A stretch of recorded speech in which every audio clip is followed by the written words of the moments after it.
ねえ、次はどうすればいい？オルガ。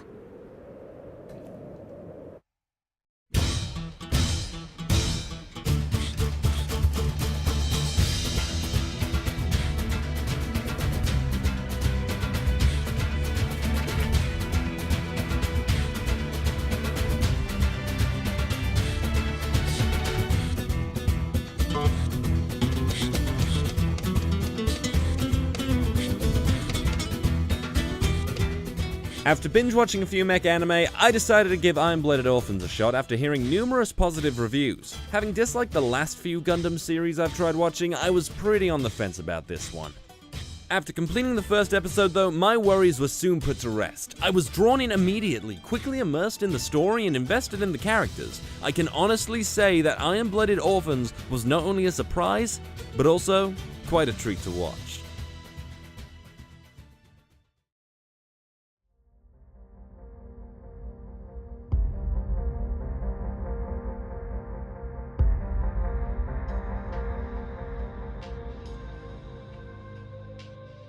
"300 years have passed since the Great Calamity War, a conflict between Earth and space colonies. The military organization known as Galahorn now acts as a universal police force, shutting down any form of resistance. After witnessing the horrible conditions on Mars and experiencing the poor treatment of its people herself, Princess Cordelia Ina Bernstein swears to liberate the planet and create an independence for its inhabitants. Soon after making a deal with the local Creeps Guard security to transport her to Earth for negotiations, the facility is attacked by Galahorn in an attempt to stop the movement. After the attack begins, the children enslaved there begin their revolution against the tyranny that has so long ruled over them. This all unfolds in the first episode, which was a bit jarring. I was expecting a rather slow start, but Iron Blooded Orphans began with a bang. The setup was quite intriguing, a group of children revolting against a corrupt government with the help of a Martian princess? How can someone not be interested in that? It was a great concept and was one that continued to build upon itself with each new key development in the story. Now, I assume that there was going to be a large focus on action, and while that's partially the case, the show overall focuses on its characters, and it does so quite well. You want to see these kids fight the odds and obtain that freedom that they so rightfully deserve. Seeing them break the expectation of those around them always gave me a feeling of hype. What I thought was going to be a show that was slow-paced and full of pointless action sequences ended up being one where the story constantly left me wondering where it was all heading. However, it does have some overall issues. Plot progression would sometimes slow down a little too much, talk of politics would leave me confused at points, and coincidences broke the immersion just a bit. Despite all that though, each episode left me excited to see the next. This was a story I was well invested in since the moment it started. Oh, and the script was worked on by Mari Okada. You know, the one who also worked on these? So if you enjoyed those, you very well may enjoy this.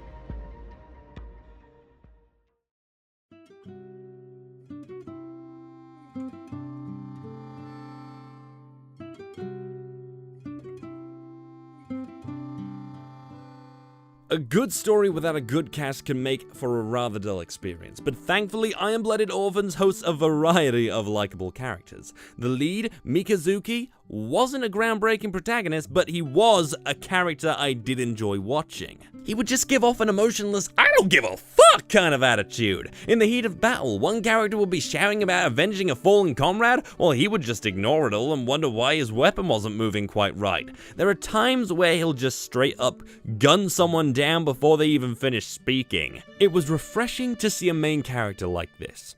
After undergoing numerous experiments as a child, he's able to pilot a Gundam with an incredible amount of skill. This was also a nice touch. Rather than the machine be special and overpowered, it was the pilot's skill that did the work. While Mikazuki is the main fighting force, it's his longtime friend Orga that devises the plans and leads the group. Orga is very reminiscent of Kamina from Gurren Lagann. He's a leader, someone that'll inspire the flame within the hearts of his comrades. He looks a fight in the eye and just gives his signature smile. Mikazuki is the brawn, he's the brain, the center of the group. Being young himself, it was interesting seeing him deal with the casualties of war, yet having to remain strong in front of his companions. These moments were often the most emotional, and you could really connect with how he was feeling. There's a strong bond between him and Mikazuki that, while subtle, lets you know that these two have been through a lot together. Cordelia was a nice character as well. While having her moments of cuteness, she ends up having to deal with the consequences of her actions. She has to change and adapt to the events unfolding. This causes her to go from an ignorant princess to a leader who wants to inspire and be the symbol of hope. While slow, it was good development for her character. Though I did enjoy her overall, there were just a few too many moments of her feeling powerless or unsure of what to do. I get it, sure, but when you start to see her repeat the same things a few times, it gets repetitive. And speaking of repetition, there are a number of moments where revenge and avenging someone's death are the main driving force for a character's actions. That started to aggravate me a bit as we see it more than once. Aside from the main three leads, the rest of the cast are also enjoyable. Side characters that just seem like side characters at first glance get a rather decent amount of screen time. One theme of the show is family, and you really start to feel that connection between this group of rebels as the show progresses. By the end, I knew these characters well and wanted to see them make it through the whole ordeal together, which, again, surprised me. Oh, and I really liked this guy. He's a dick, but I like him. Oh, and this guy too, who literally has a harem.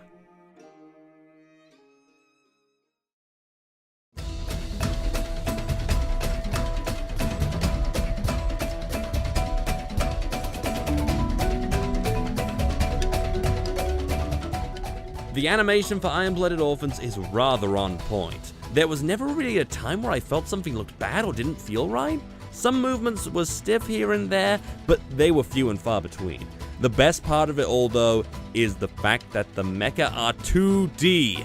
After recently watching a number of mecha anime wherein which all the mechs were CG, this was a breath of fresh air.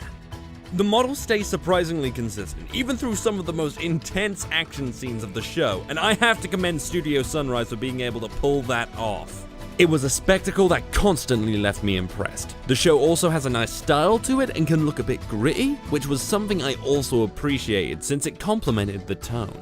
The show was directed by Tatsuyuki Nagai. You know, the guy who directed these?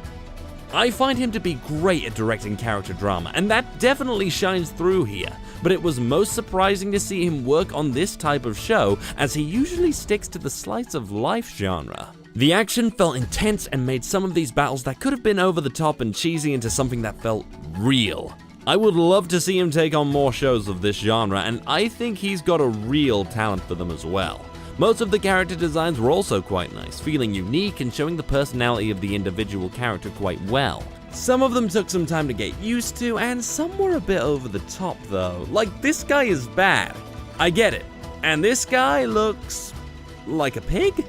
This show overall though looked good and consistently did, which was a visual treat for the eyes.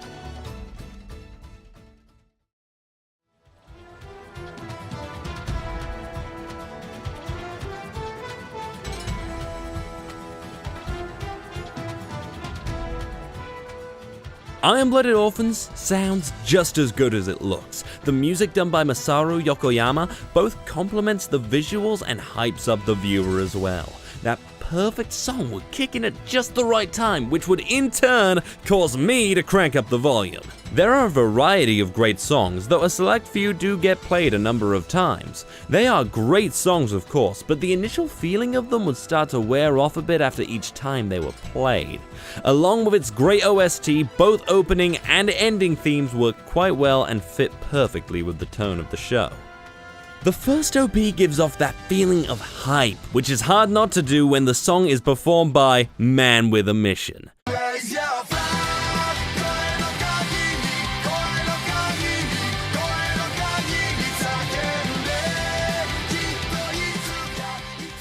The second opening, though, offers up a different tone as it reflects the adventure and journey that the characters have gone through so far. There are also some great visuals accompanying the song that complement those feelings just perfectly. The first ending theme was full of emotion and would often start playing during the final scenes of an episode, which I'm always a sucker for since it builds up the feels.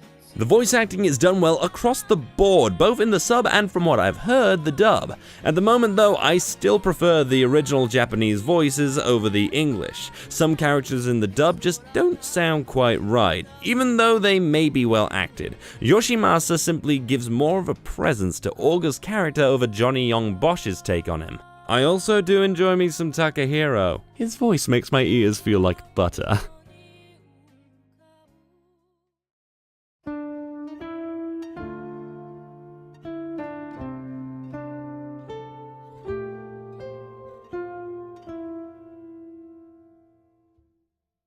I was not expecting to enjoy this show as much as I did. Past Gundam experiences prepared me for the worst, but Iron Orphans continued to surprise. The drama hit when it was supposed to, the action was engaging, and the characters were endearing. It looked great and sounded great as well. The fact that Season 2 is just around the corner has me excited and eager. This is an interesting universe, and is one that has many more stories to tell. I can now put a Gundam series on my list that I quite like, and I'm happy to see more of what the series has to offer. I'm giving Mobile Suit Gundam Iron Blooded Orphans an 8 out of 10. It's a great show and I highly recommend checking it out, especially if you were like me and felt little for past entries in the Gundam franchise.